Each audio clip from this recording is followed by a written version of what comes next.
brother slide. I'm perky, change my vibe. 13 with a 5. I know I ain't living right. I'm gonna be worried.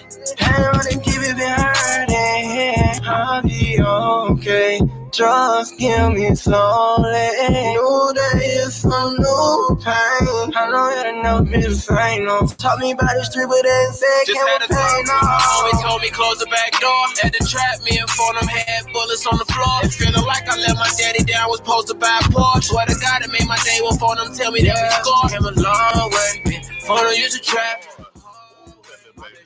Me say I give a heartache. Still fell in love with the streets at a young age. Young nigga in the streets, homie from the hood down over a 3-5. Me and Photo be in traffic, we sliding with G9. My homie tweaking off the perkies, he scratching cause he high. Used to send him in the mail, now we flying on G5. And I done lost so many homies, I swear it hurt me. Young niggas from my block of need.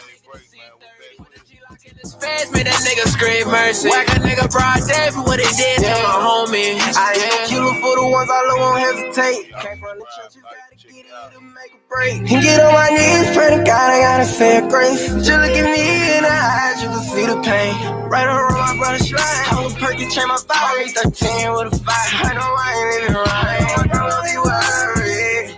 Damn, I didn't keep it been hurting. I'll be okay. Just give me some new pain. I know it'll never be the same. No, taught me about the street, but they said can't with pain. I'm on my body super, I'm off a Adderall. Say he was talking, we can drop him out. And all they ever did was leave him all evolve. And all the threats they saying fake, all they do is talk. I'm with my gang members, pop a pearl like painkillers. I'm with the same niggas, don't gotta talk, they pulling tricks. Come on, came up, 7-figure nigga, now. Caught a ticket up in jury in the trenches, dog. Choppers on choppers, yeah. Posted with them killers and shot us and rock, yeah. Choppers same boy, man. I know that for sure. I ain't no killer for the ones I love, won't hesitate. Came from the trenches, gotta get it to make a break. And get on my knees, pray to God, I gotta say a grace. Just look at me in the eyes, you can see the pain. Right around my brother slide. I was perky, change my vibe. 13 with a 5. I know I ain't living right. I'm gonna be worried. Damn, I didn't keep it been hurt. Just give me slowly. Some new pain. I know it'll never be the same. No, taught me about the street, but they ain't said can't with pain. No.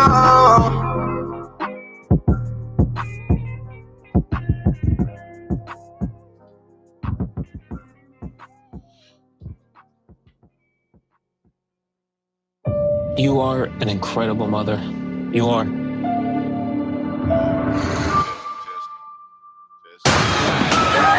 Blake. What's wrong with Daddy? He got infected. Yo, test. Yeah, man. Been a rough couple days, man, trying to work with this equipment, man, trying to learn this stuff, trying to do it on my own, man. But I'm thankful, man. One day at a time. Man, it really kind of just showed me my dedication for it, because man, it was a couple nights, man. I really stayed up to 2, 3 in the morning trying to get it right. And it just kept discouraging me. And I knew it was the devil just trying to keep me from creating. So even though I wasn't creating, I was thinking about creating. I was working on getting my stuff right. I'm still playing with it, still, messing around with it, still trying to get it right, man. But it's all a process, man. It's one step at a time. On the added some new stuff. So it's a little bit more, it's a little bit more going on with it than, at first with just the basic stuff that I had. So I'm just piecing it together, coming through with it one day at a time, one step at a time. So I'm gonna give myself a little shout out. Yeah. Yes, sir. MwM. We here. I'm fresh off work, man. Coming straight to this. This been on my mind all day to just get on here and just create something, man. Like just keeping that consistency going. Just keep pushing it. Just keep and just keeping something going, man. Like I got a million stories to tell, but sometimes it's deeper than that, man. Sometimes it's just about just me venting and talking to people that might can relate and going through what I'm going through. I know the holidays been rough for a lot of people, and it was rough for me too. I was able to see my kids and my grandson. I was able to have my grandson for a while for the first time, and so I was just definitely enjoying that, man. At the end of the weekend, hearing this stuff that went on in New Orleans, I know it put a damp on everybody, and what everybody got going on. I know that's just big on the whole world scale. That's big on a lot of people's heart right now, and I just want to give my condolences to everybody that's going through that, man. All of the family members, everybody, that's affected by it, man, and even the people that's not affected by it, man. It's just the temperature of the world that we live in, man, and it's crazy, man, that you gotta kind of almost be prepared for any and everything. You know what I'm saying? And that's a huge part of my creating content because, I try to find different ways to push No Fair Chance, my first book that's out on all platforms. I try to find different ways to push it, but I'm not really big on going out, like partying and different places like that. I know people like, man, you can't live your life like that, but man, it's not even in fear, man. It's just cautious about how crazy the world is. You know what I'm saying? Like about limiting, the chances of crazy stuff like that happening to me. Like it's about, decreasing the risk factor. You know what I'm saying? And so, like, I just like to stay out the way, and like, being that I'm kind of like an introverted person and still dealing with some of the effects from my incarceration, it kind of had me where I could still like go nightly periods with sitting in my room, or just sitting secluded from people, engrossed in my phone or doing whatever I'm doing. And I know that that's not really an ideal way for people to live, but like, it kind of worked for me. And so like now I'm exploring my podcast because like I want to interact and reach out and deal with people that kind of go through the same thing, like this coming out of the six that I done came out of. And living in this society, like coming home and seeing how much the world changed in so many different drastic ways. You know what I'm saying? Like just seeing everything that's going on, like it wasn't like that. Like it's always been. Don't get me wrong. It's always been violence and always been drugs. It's always. But now it's just like different. It's scary, So it kind of keep me to myself. So like I say, man, my condolences go out to him. Man, it's crazy, man. And I accidentally looked at some of the footage from it on the uncensored site, and it just really kind of like it was disturbing and still stuck with me right this minute. You know what I'm saying? But hey man, we just got this times that we live in. Like I say, I got everybody in my prayers, man. And I'm just hoping that like everybody can take it one day at a time and just keep on pushing through.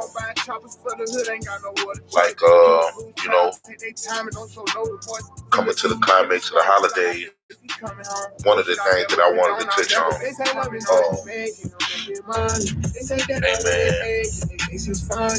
I don't know if people are aware of this, and it's crazy, man. These factual statistics, like that I looked up, that I'm, kind of keeping an eye on what's going on. And a lot of people don't even realize, like with this Christmas stuff, like that black and brown people are responsible for some of the biggest purchases at Christmas time than any other race of people. And the even crazier part is the people that live below the poverty rate that really go extra and beyond with putting themselves in financial binds and situations for these gifts and the stuff for Christmas. And like one of the things that I really wanted to ask any of my followers and any of my people,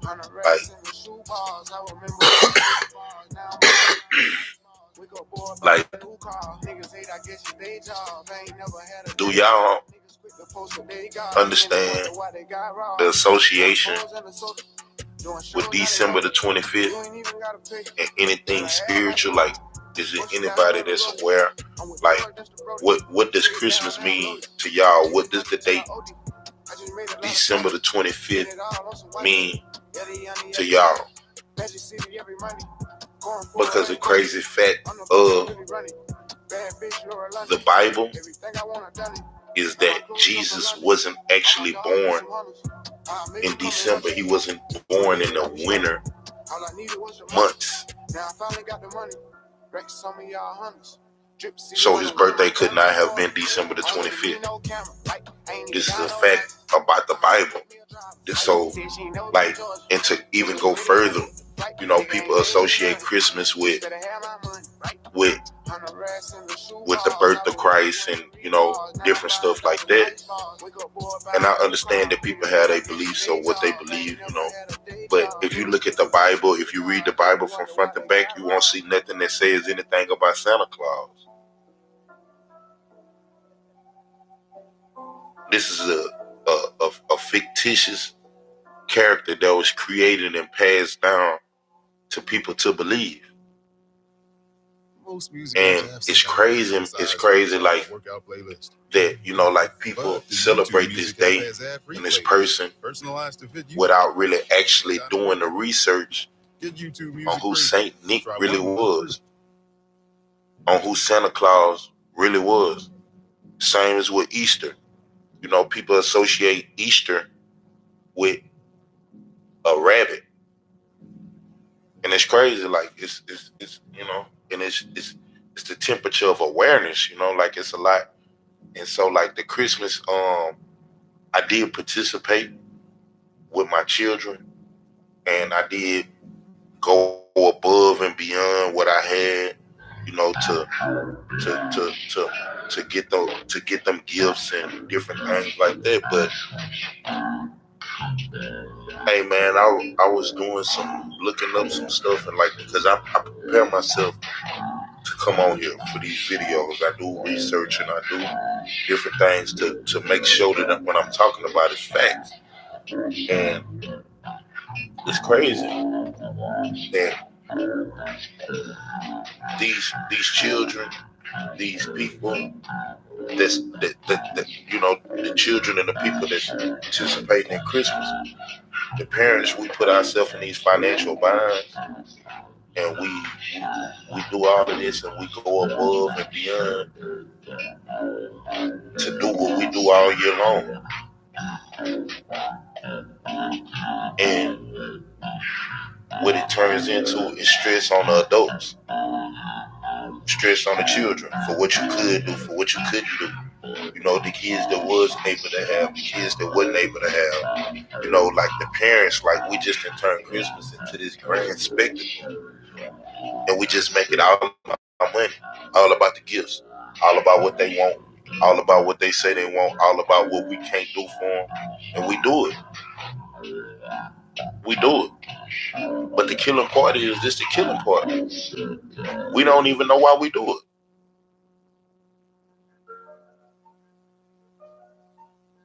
We don't even know why we do it, because we don't even know the true root of Christmas.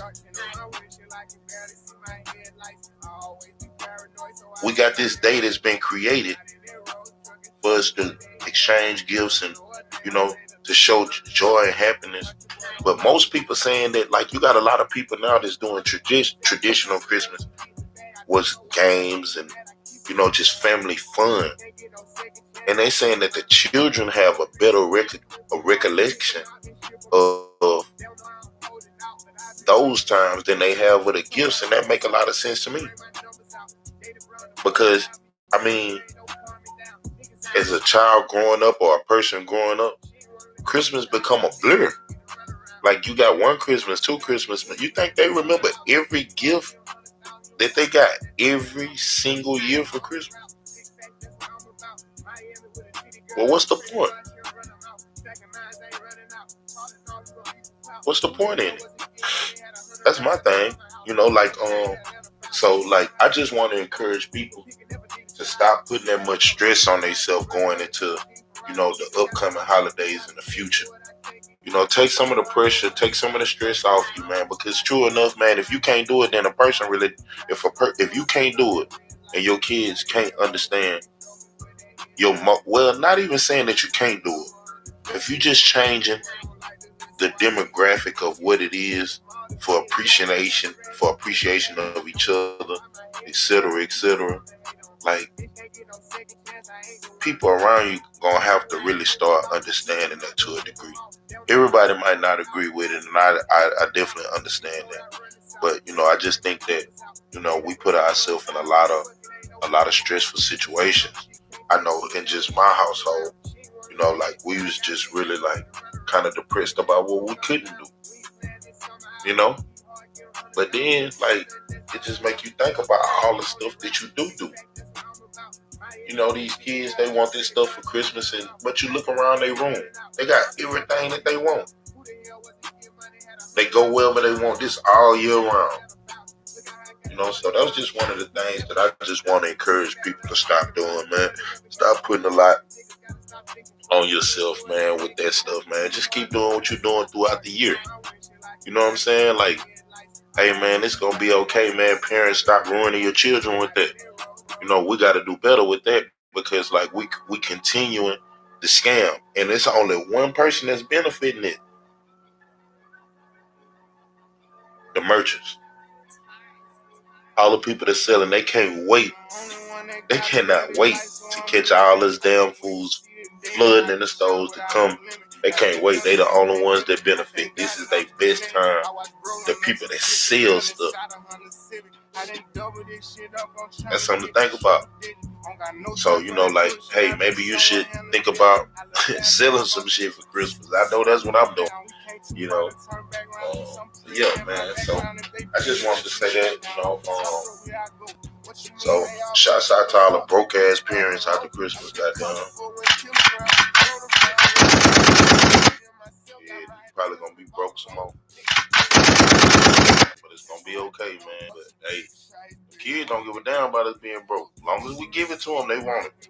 You know what I'm saying? So this is, if you a dumbass parent like me, that's a shout out to you. Hey. Okay, man, we're gonna get into this thing. Okay. This story here. Man, I'm gonna go to my boy today, man. I've been recently in contact with him. Man, it's a dude that's really, really, really, really close to my heart.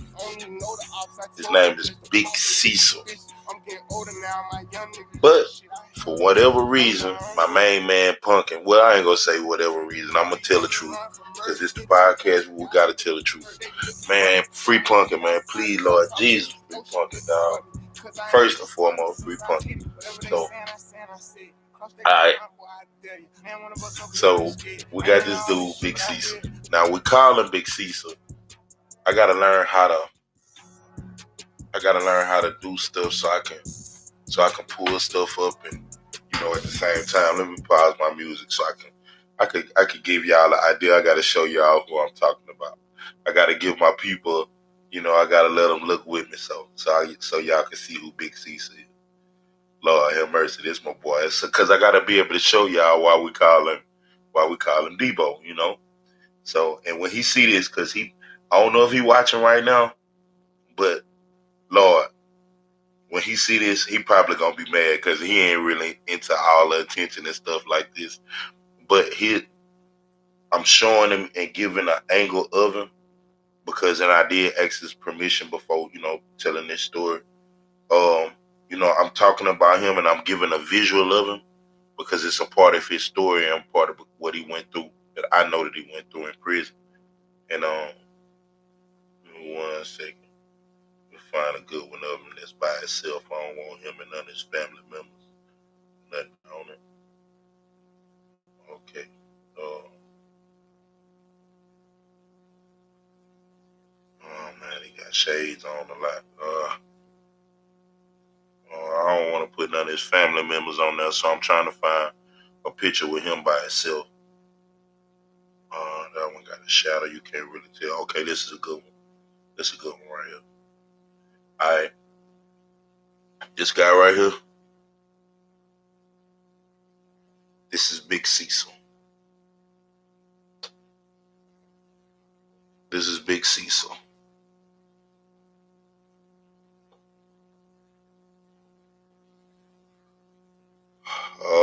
So Punkin gave him the name. Well, I'm going to say Punkin. I'm going to give Punkin the charge. But we collectively call him Debo. If you look at him, good, if you see on this side, one of his eyes discolored. And he was in an altercation, he was in an altercation with an older gentleman. And whatever the altercation led up to, whatever the situation was, the older man made a concoction of chemicals. He made a chemical mixture, and he threw it in Cecil's eyes. And this is where the institution came into play. Now, the older gentleman that did this to Cecil, he's a known mental health patient. He's a very, very, very dangerous inmate. He's very schizophrenic. He has delusional thoughts about people doing stuff to him, just different stuff. But he's very, very dangerous. And they had this man in the unit with Cecil. They put him in the unit with Cecil. Cecil is a very straight and narrow offender. Now, his ass got a mean streak. Since we're this the real podcast, we're gonna keep it real. He got a mean streak. That's my boy, Big Debo. But that's completely different from what we're talking about. But he's a straight and narrow type of offender. Like he did his time mostly in the trustee unit in the prison. So this dude, Pee Wee, he has so many issues with different people in different units and different parts of the jail that where they can't keep him living in one place too long because he started these delusional thoughts and he'll click out. He's schizophrenic. And so they put him in the trustee unit where the trustees at. Well, not really the trustees, the orderlies.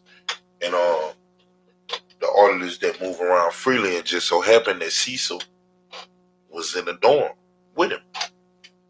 So, from my recollection of the story and how it was told to me, this is what happened. Cecil was in the shower, which is a open shower unit where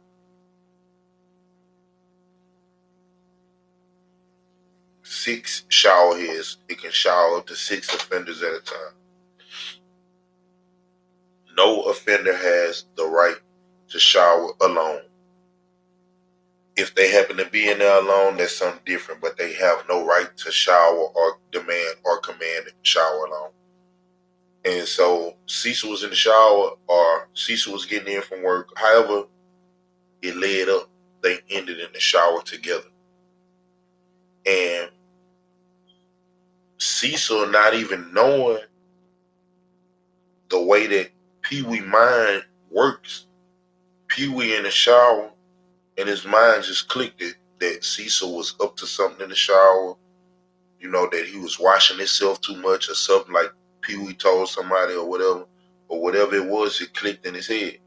And he got out the shower and he went on about his business. Cecil never thinking nothing about it, going on about his business. Pee Wee in the back with full access to the lock cabinet where the chemicals are stored, or the inmates that bring the chemicals in is supposed to be specially handled for reasons such as this. So however it ended up being, Pee Wee had access to these chemicals. And being that Pee Wee is an older veteran type prisoner and he's been doing this for a long time, he knew the concoction to put together immediately.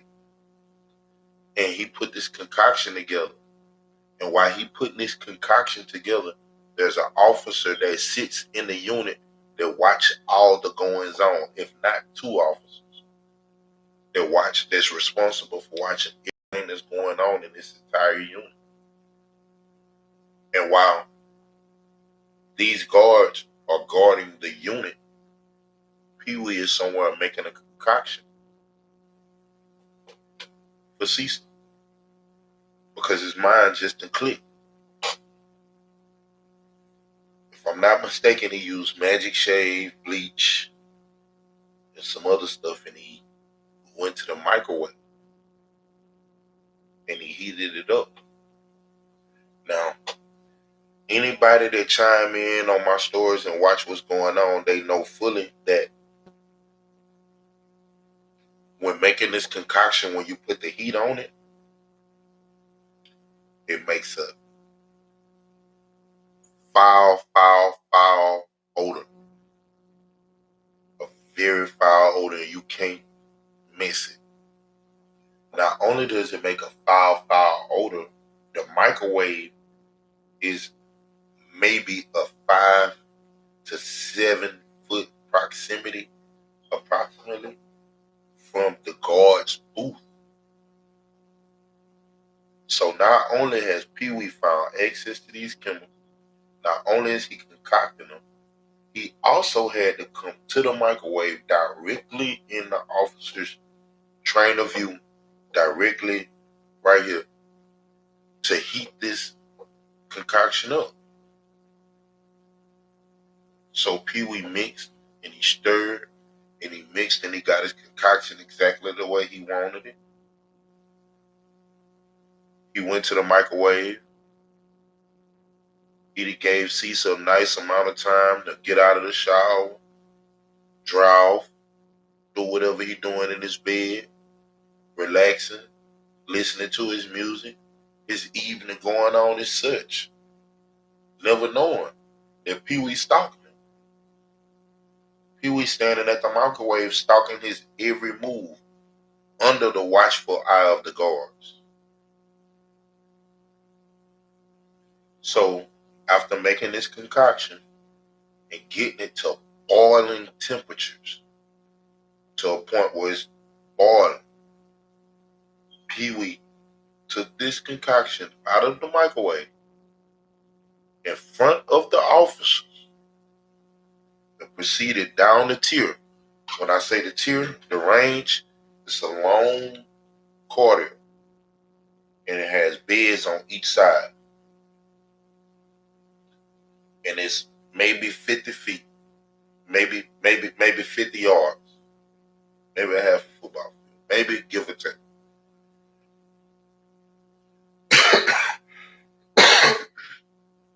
Pee Wee traveled from the microwave at the very front of the unit, past all of the bunks, past all of the offenders, to Cecil laying in his bed, relaxing. Never. And the next thing you know, he just feel this a biting burn across his face. And when Pee Wee threw it on him, if I'm not mistaken, because the story was years ago, if I'm not mistaken, Pee Wee started hitting Cecil with a stick while Cecil was trying to recover and trying to, claw his eyes as he wiping skin coming apart from his face, skin peeling off of his body. This guy right here.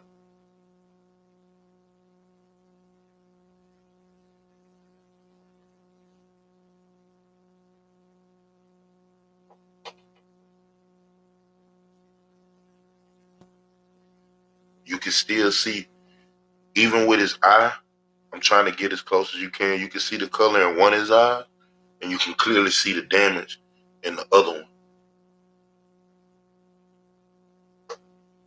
The chemicals ate through his eyelids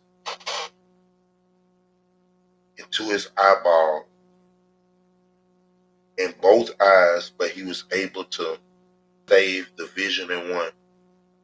But it got down into his eyeball, completely destroyed his eyeball, his pupil, his iris, everything.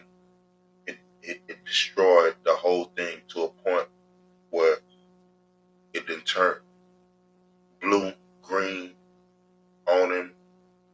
He can't he has absolutely no vision in. He's suffering a lifetime effect from this. From the guards, and I can't even say incompetence, from their negligence. I just have seen so many people lives be completely changed to come into prison for rehabilitation, to come into these settings to go out a better person. But here this man is trying to function in his life in a normal capacity in the free world, and every time he look at himself, he have to look at the effects that prison had on his physical, not just his mental, but just his physical. He'll never be able to work at full capacity again because he has no vision in this eye, period. No peripheral, no nothing, period. Which causes him a huge risk on any job.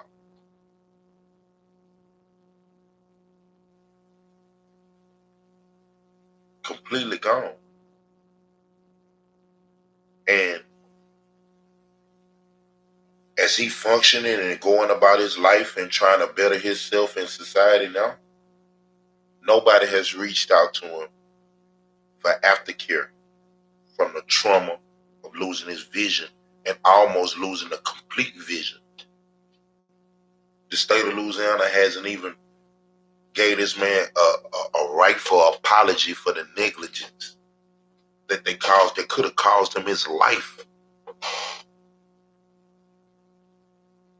They haven't even reached out to him and gave him an apology, more than less help assist him to get aftercare treatment to help him deal with the traumatic experience that come with this from a mistake that they made by giving this offender access to what he needed to, because he took stuff that the state has and turned it into a weapon to permanently change his man's life.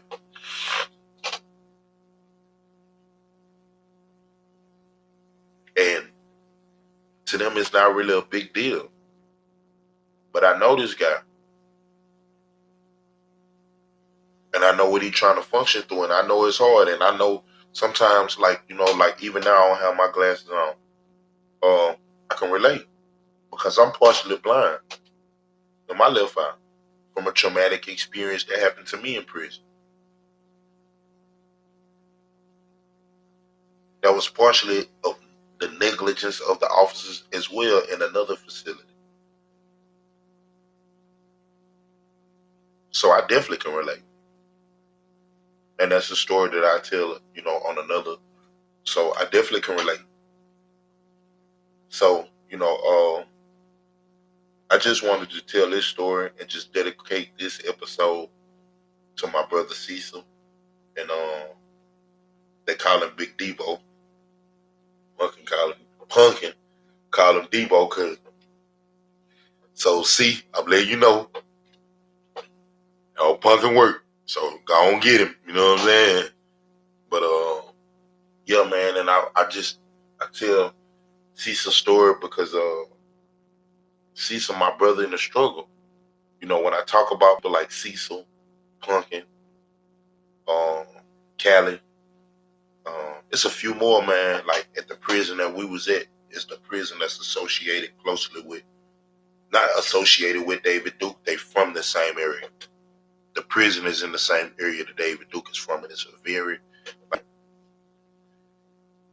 I can't even explain some of the tortures that we experienced at that facility at the hands of some of the racism, But that's another story we'll talk about, and I'm gonna definitely have Cecil on as my guest speaking. Get him on my live, and just have interactive talks and just chopping it, man. Just giving it a place, man, for people like me that go through these things, man. And I know to some people, man, this is amusing, and to some people it's entertainment. But when I talk about these stories, man, they put me in an emotional place, man, because this is my life experience. You know, so like this is real life, you know. So um yeah, so I just wanted to drop that one tonight. And man, we're gonna come back with it. We're gonna have some different stuff going on most days. I got some nice info coming up, man. I don't want to talk about it too much, but I got an amazing opportunity coming up in a couple days. Hey man, I'm hoping I can get on here and share it. We got some other stuff that me and DJ was talking about that we're gonna do. But in between that, man, I'm trying to link and get these interviews going. I'm trying to get these books going. Hey man, I'm trying to get this podcast jumping. I'm trying to get the next project out. We trying to get these movies put out. You know, hey man, we working. We got the turkey leg truck. You know, so if you're interested in turkey legs, definitely get at your boy. You know, we're gonna have some nice stuff going on that. You know, like, hey, man, it's the new year, man. We the same people, but we just, got a different grind, man. We got a different mindset toward it. You know what I'm saying? Like everybody want to change who they is for New Year's, man. Man, you gonna be who you is, man. A difference in the day that turn the number from 2024 to 2025, just that difference, that 1 minute, ain't gonna make you change your life. It ain't gonna make you make lasting changes unless you just really ready to change it. That ain't got nothing to do with New Year. You know what I'm saying? So like, hey man, let's go. Just work on being the best you that you can be every day, man. That's all you can do, man. That's it. Like all the other expectations, leave it to somebody else, man, to wear themselves and burn themselves out on that. You just focus on being the best you can be and make sure you got a message for somebody. Because we material with a message over here. No fair chance.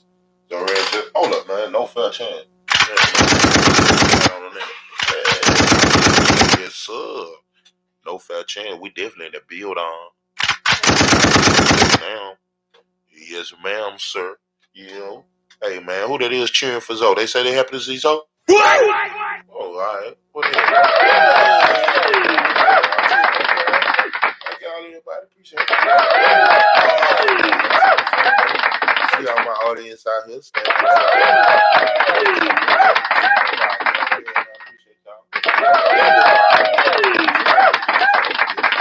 but in the meantime,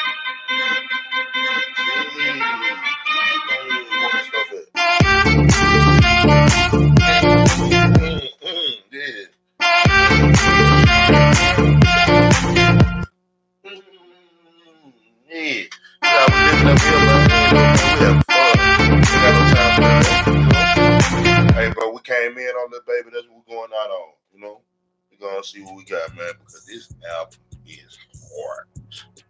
Yes. I ain't going to lie, it's hard.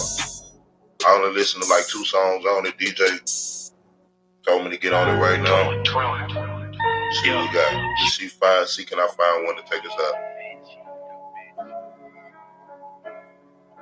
See can we find some. I want to see this.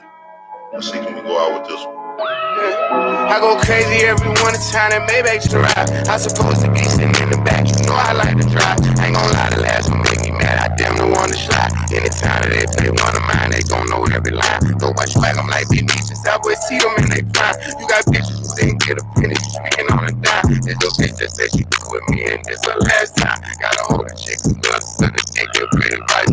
Start licking on me in the car, she blamed it on the ice. Could've been rich a long time ago, I blame it on the dice. You know she standing on the block, you and your dogs pulling all night. The car was in my winter coaster, pulling up in spiders. If I did hit her some times and I can't count it as a body. Go a different time, cause every day this week I know they watching. All the skeleton out the closet, yeah I'm talking safe deposit box. Before I went to jail, I had $1 million at my bedroom house. That's around what we about. We the ones create the drought, you know when bruh say he ain't got no more, they take the numbers up. If I ain't the one, I'm damn near guaranteed to run her up. The only time I get mad at my bitch, for sure I wanna fuck. New designer every day, look like we swiping cars. Came from swapping out our shoes and now we swapping cars. You drive mine today, I probably gon' drive yours tomorrow. Baby back up in that motion, one ain't got me started. 20 bros and 40 hoes, we have a private party. Class of 2 and 42, get shots to everybody. I got weed and dirt, got perks, we got the ecstasy. I'm trying to make sure someone daughter get the best of me. 20 bros and 40 hoes, we have a private party. Class of 2 and 42, get shots to everybody. I got weed and dirt, got perks, we got the ecstasy. I'm trying to make sure someone daughter get the best of me.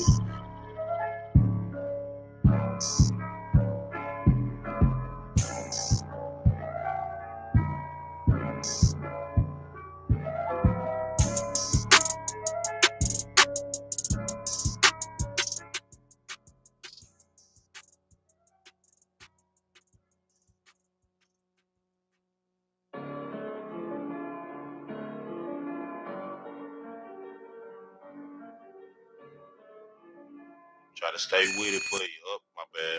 Work with me. Hey, man. Y'all work with me. I'm gonna have it for you every day, bro. We doing it, man. MwM, material with a mission.